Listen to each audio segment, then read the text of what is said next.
I could hear the roar in my office, which usually sounds like the best trick with inside the skate park, But I heard the roar from inside the office, but the screams were coming from outside.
When I actually went out there, everyone had made it forward, and I was still up there, and I was with Lance Mountain. But at that time, that's when Peter was starting to try and switch. When Peter got hurt, it was pretty scary, but it's skateboarding, and I think everyone individually knew what they were getting into up there, so it wasn't a surprise that people were getting hurt. And at the time, people were like, "Hey, let's close this," and some people were like, "Keep it going," and I wanted to keep the contest going. My first attempts, just basically got over 11 o'clock and just fell right from there and, did a flip onto the padding. Thank God for the padding. I probably should have definitely taken more approaches with the padding, but at the time it was just Bob and I were up there.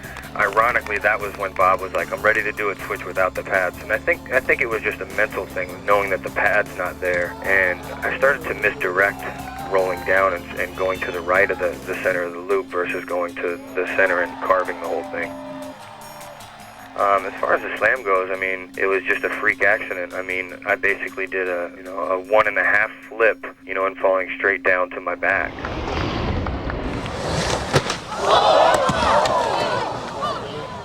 As far as the fall goes, other than me being really sore for the last month, I was just very fortunate to walk away with 2 broken metacarpals.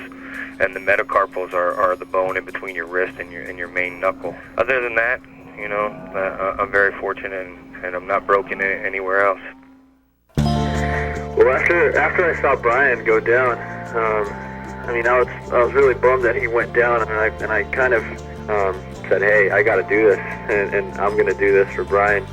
All of a sudden, it started raining, and I'm all, man, I don't think it's time to do it. This is crazy. Like, so many things are happening, and got to a point where I was like, man, I just gotta relax and breathe a little bit and do it.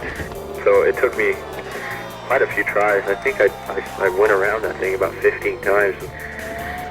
After a few tries, I finally made it.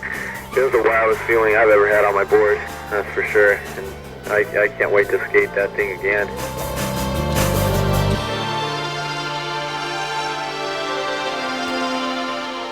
I'm really stoked that it was right there at Tampa and that Brian set that up and everything happened the way it did. It was a great weekend. I won't forget that weekend. I was honored to be in that session, whether, I got broke off or not. And just to know that the history that went down and Bob doing the loop switch, I'm just glad. I'm glad it happened in Tampa.